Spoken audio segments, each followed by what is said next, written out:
else. I paint at home. I work in acrylic and oil. Sometimes I'll paint my kids.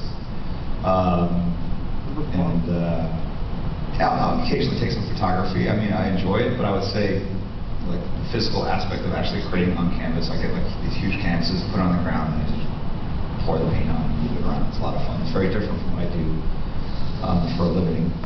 And I would say that's it. I play video games. I don't know if that's an art. I don't know. Yeah, it's a good life. Since I work in the video game business, I can write it off, and I do feel like it's work. Yeah. Well, thank you. All raw talent, baby. I didn't have to study a lick. It was great. I just woke up. You know what? I would say I had my parents are fairly artistic, so there probably some genetic stock to begin with.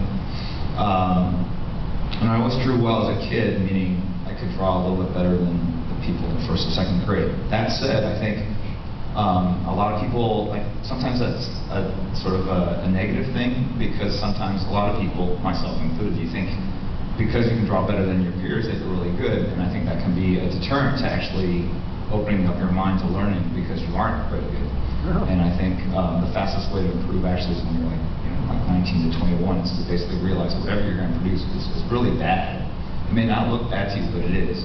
And that you should really listen to what everyone's saying, whether they know anything about art or not. And I remember I would draw my very first samples. My friends would be like, "Hey, these legs look really short." I'm like, "What do you mean? They look like my legs. They look fine." And I was really kind of defensive. I was kind of hurt and stung. And like, after about 2 years, I finally got over it. And I looked back on the drawings and I said, "Yeah, they were short." So it's like you just can't see it in your mind. You can always see the mistakes in other people's work, but you can't see it in your own.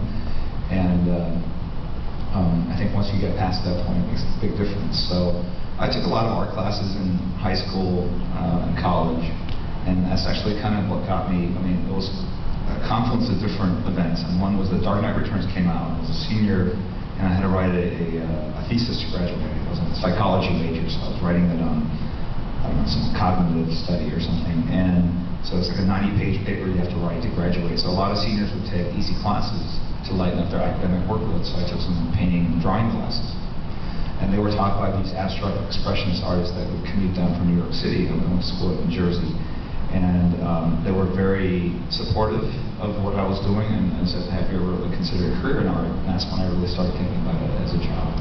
And